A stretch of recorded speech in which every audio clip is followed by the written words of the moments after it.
درود، من دکتر جعفر شجره هستم. امیدوارم که هر کجای دنیا که هستید صحیح و سالم باشید و از تحقیقات ما لذت ببرید. امروز درباره شاک ویو تراپی با استفاده از دستگاهی به اسم پالس ویو ماشین صحبت میکنیم. شاک ویو تراپی سالهاست که اختراع شده و پزشکان اورولوژی و پزشکان جنرال سرجری تونستن با استفاده از این پالس ویو ها سنگ های کلیه و کبد رو بریک داون بکنن و این پالس ویو تراپی ماشین که ما در مطبمون داریم از الکترومگنتیک فیلد استفاده میکنه، الکترومگنتیک شاکس میفرسته. حالا الکترومگنتیک شاک ها که فرستاده میشه به قسمتی که ضربه خورده یا التهاب پیدا کرده چی کار میکنه برای شما؟ با فرستادن شوک های پشت سر هم برای تقریبا 1000 پالس در هر درمان، هر جلسه که 2 بار در هفته اتفاق میفته، کاری که اتفاق میفته یکی ویزو دایلیشن ایجاد میشه. یعنی چی؟ یعنی رگ هایی که به اون قسمت میرن باز میشن و جریان خون بیشتر میشه. اضافه کردن جریان خون کمک میکنه که اون منطقه بیشتر خون وارد و خارج بشه ازش و نچرالی التهاب و میشوره میبره. در ضمن اگر در تاندون و رباط شما کلسیفیکیشنی مخصوصا در رباط شونه و رباط اکیلیز یعنی مچ پا کلسیوم دپازیت مانند جمع میشه که باعث میشه که تاندون شما استیف بشه و استیف شدن تاندون و رباط باعث میشه که دور و بر تیشو اون تینوسینووایدس ایجاد بشه. یعنی چی؟ یعنی اون پوستی که تاندون رو پروتکت میکنه خشک میشه، در اصل التهاب پیدا میکنه، بدن میخواد اون کلسیم رو از اونجا دفع بکنه، اون خشکی رو دفع بکنه، خون و لیمفاتیک فلو زیاد میشه، در اصل گیر میکنه بدن توی حالت تندنایتس کرونیک یعنی مدت طولانی مدت. این پالس ویو ها میره از روی پوست زیر پوست داخل بدن میشه، اون قسمتی که مثلا شونه رو که ما بهش ایمپالس میدیم یا تینوسینووایدس یا تندنایتس آرنج یا تندنایتس اکیلیس تندن، اون تاندون مچ پا یا حتی پلانتار فاشایتس، اینا همه کمک میکنه که این التهاب ها بریک داون بشن و بدن شما به طور طبیعی بتونه خودش رو ترمیم بکنه. یک ابزار برای بهبودی دادن و سرعت دادن و به خوب شدن بدن شما. همین، تمام. خیلی ساده در یک 4-5 دقیقه گذشته توضیح دادم که در اصل پالس ویو تراپی یعنی چی. اونایی که بدنشون گیر کرده، خیلی هستن سالها دارن با درد پلانتار فاشایتس یعنی کف پا، درد کف پا، درد مچ پا، درد آرنج، درد شونه، درد زانو در اثر آرترایتس، تندینوپاتی، تندنایتس، بورسایتس، همه سافت تیشو. یعنی چی؟ یعنی قسمت نرم بدن، نه استخوانی، نمیتونه به آرتروز استخوان خوب بکنه، اما کپسول اون مفصل زانو که در مدت‌های طولانی التهاب پیدا کرده و یه جورایی خشک شده، این کمک میکنه این کپسول رو باز کنه، جریان خون رو راه بندازه و کمک کنه که اون قسمت شروع کنه خودش رو چیکار کنه؟ ترمیم دادن. همزمان با این من به مریضام درخواست میکنم، کانسالت میکنم، ریکامند میکنم که آی تراپی یا اینترماسکولار گلوتاتیون اینجکشن و گلوتاتیون تراپی هم انجام بدن. حالا گلوتاتیون چی هست؟ گلوتاتیون یک کمیکالی که تو مواد غذایی پیدا میشه، مثلا اسپرگس، کیل، گارلیک، آووکادو. اگر شما بتونید اینا رو به طور خام استفاده بکنید، چون پختن سبزیجات اون کوالیتی سبزیجات و اون کوالیتی معدنیش رو از دست میده. اون کوالیتی که از زمین به وجود آورده وقتی شما میجوشونین این سبزیجاتو از بین میره. انزایمایی که لازمه که در بدن هضم بشه و جذب بشه از بین میره. تا یه حدودی مؤثر هست ولی خام خوردنش بهتره. چون من خودم شخصا هر روز یه کاسه پر براکلی، کالیفلاور، کیل خام، حالا اگر مزهش دوست ندارید میتونید با یه ذره هامس با یا لیمو با فلفل بزنین روشو ببرین و نوش جان بکنین.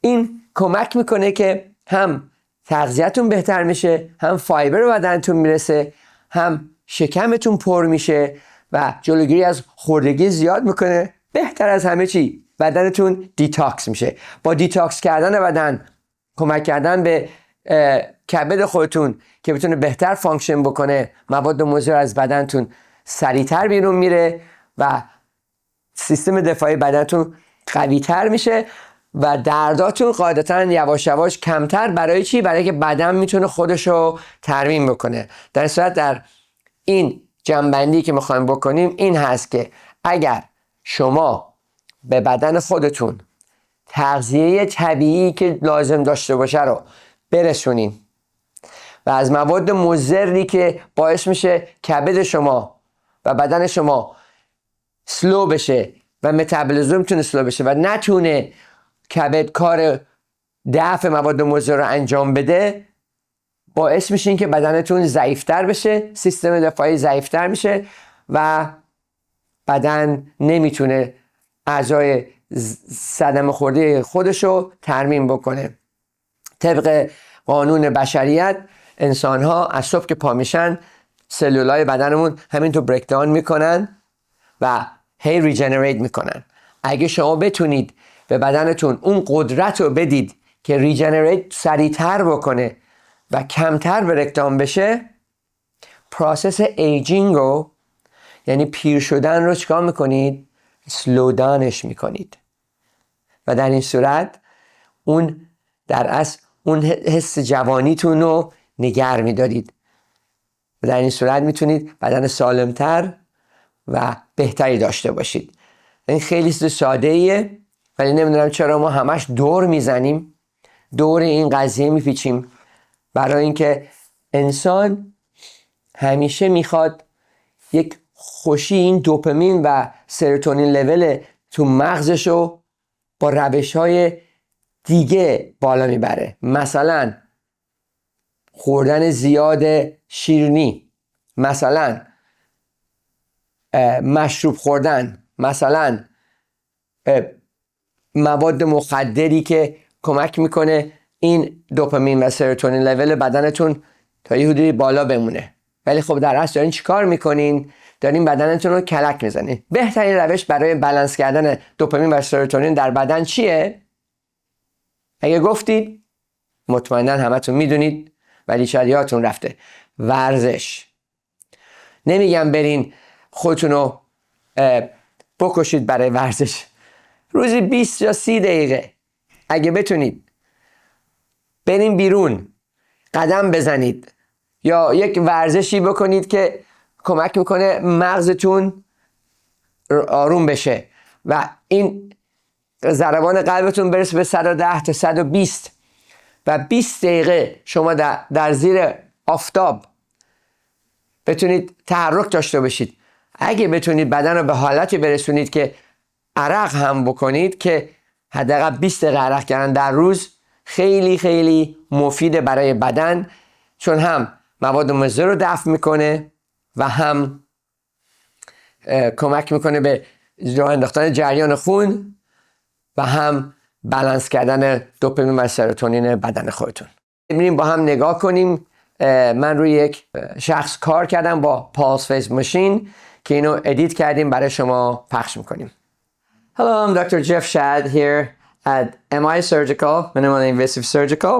In our clinic, as I explained in my video earlier, we have a pulse wave machine that does electromagnetic shock wave therapy. She's actually is one of my staff member, at the same time a patient of ours who has tried this once.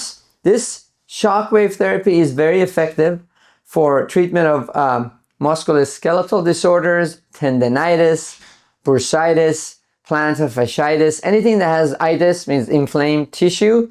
It works fantastic for MSK, musculoskeletal condition. This machine called Pulse Wave does a shock wave treatment. And as you see, you could do it for the neck, shoulder, elbow, hand, low back, lumbar region, which is lower back, pelvis and SI joint, which is the pelvis joint and the joint right by your tailbone, pelvis, hip, knee, and foot for plantar fascia. Pick a body part, each body part. Occasionally, if you're treating front and back of the shoulder, because it's a big region, or a hip, you could use 2000 because there might be various part of the rotator cuffs that you're treating and that require an additional treatment. So you could increase it, click on it, and you could simply change it to 2000.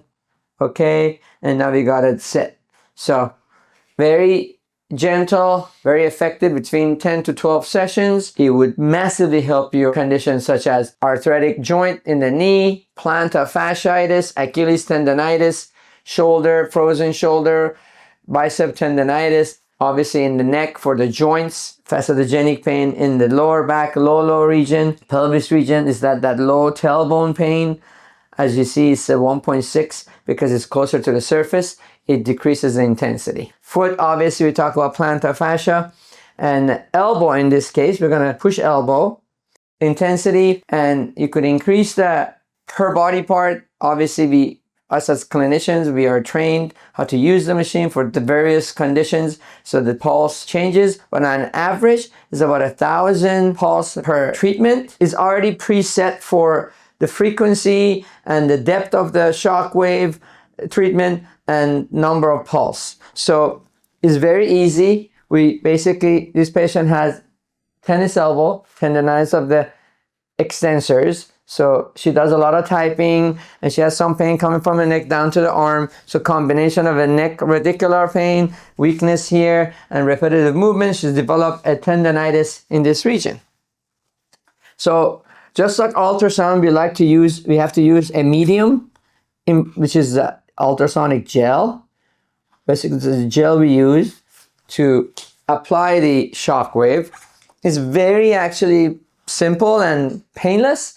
You want it to have some pain, and we're going to go ahead and ask her as we start the treatment. The sound you hear is the pulse wave. And I'll go ahead and move the gel around and find the sore spot. Last time I found it was more. You feel anything? I think you felt about 2.2. This is her second session.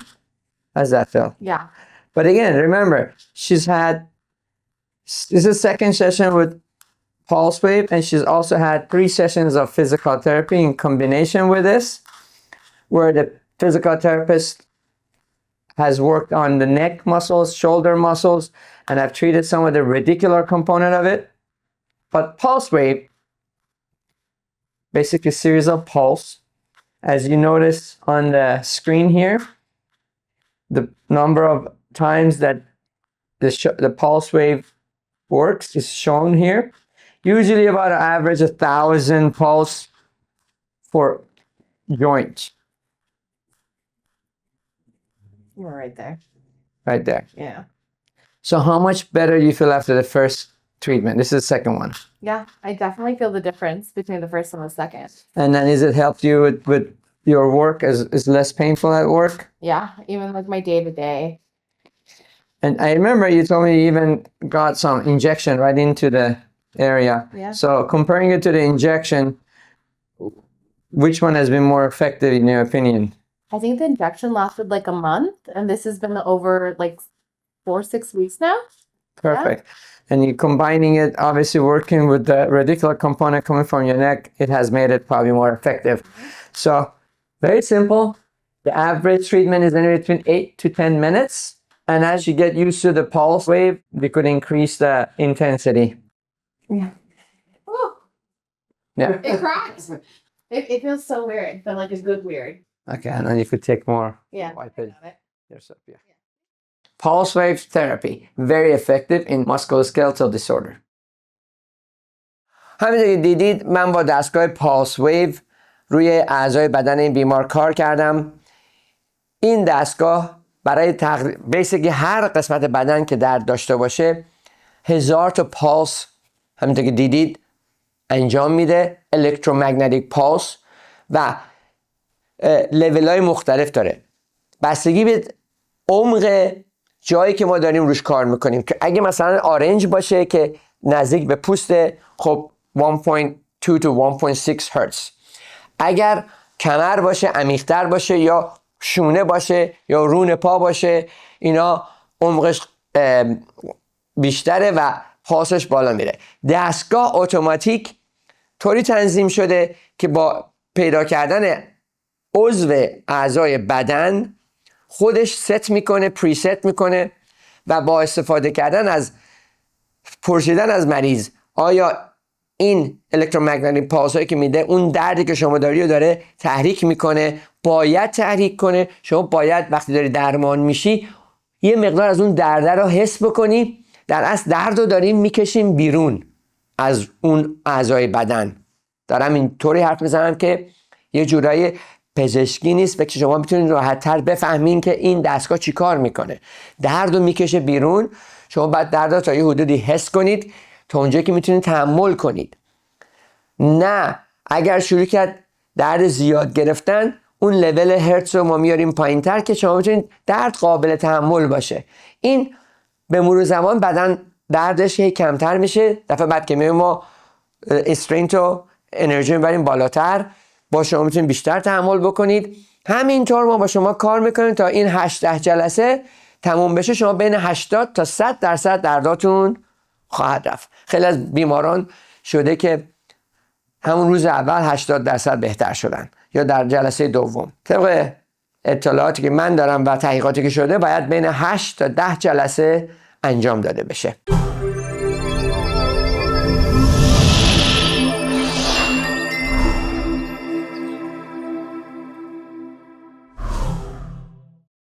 Hi, my name is Kevin Burns. I'm an interventional radiologist here at the Nimley Invasive Medical Group. سلام، من دکتر کوین برنز هستم. متخصص رادیولوژی مداخله‌ای در مراکز مینیمالی اینویسیو مدیکال گروپ و OCIR در اورنج کاونتی برای جراحی‌های سرپایی یا کم تهاجمی. اگر از بواسیر رنج میبرید، چه به شکل درد یا خونریزی هنگام دفع، ما یک روش درمانی جدیدی به نام انسداد یا آمبولیزاسیون شریان بواسیر یا هموروید آردری امبولیزیشن در این مراکز انجام میدهیم. انسداد یا آمبولیزاسیون روشی است که در آن جریان خون به یک اندام یا یک ناحیه خاص کاهش داده می شود. در مورد بواسیر با ورود به شریان‌های مربوطه و قرار دادن پلاگ‌های کوچکی در این رگ‌ها خون رسانی به بواسیر کاهش داده می شود و به مرور زمان بواسیر کوچک و خشک می شود. این روش به ما امکان می دهد که بواسیر را بدون جراحی تهاجمی درمان کنیم. در این روش یک سوزن باریک از طریق شریان مچ دست یا کشاله ران وارد عروق می شود و با کمک تصویربرداری اشعه X شریان‌های مرتبط با بواسیر شناسایی شده و مسدود می شوند. مزیت اصلی این نوع درمان این است که هیچ زخمی در ناحیه مقعد ایجاد نمی شود. بنابراین نیازی به مراقبت از زخم یا رعایت رژیم غذایی خاص برای بعد از عمل ندارید. همچنین درد پس از انجام این معالجه بسیار کم و ناچیز است. مطالعات نشان داده که این روش برای حدود 80 تا 90% بیماران مبتلا به بواسیر بهبود قابل توجهی به همراه داشته. اگر بواسیر دارید به ویژه همراه با خونریزی، آمبولیزاسیون شریان بواسیر یا Hemorrhoid Artery Embolization می تواند درمانی نوین و مؤثر برای شما باشد. این کار کاملا از داخل بدن و از طریق یک سوزن کوچک انجام می شود. بدون برش، بدون زخم و با دوره نقاهت بسیار کوتاه. و به همین دلیل می توانید خیلی سریع به فعالیت‌های روزمره خود بازگردید. بیماران معمولاً طی 4 تا 6 هفته نتایج درمان را مشاهده می کنند. این عمل حدود 1 ساعت طول می کشد و پس از 1 ساعت مراقبت کوتاه در کلینیک می توانید به خانه بازگردید. این روش تحت آرام بخش انجام شده و نیازی به بیهوشی عمومی ندارد. حتی می توان آن را به گونه‌ای انجام داد که بیمار تقریباً بیدار باشد. بر اساس مطالعات این روش برای برخی از بیماران اثری مشابه جراحی را دارد. اگر می خواهید بدانید که آیا شما کاندید مناسبی برای این نوع درمان هستید یا نه، می توانید با کلینیک ما برای یک مشاوره رایگان تماس بگیرید. Feel free to reach out to our office to schedule a consultation.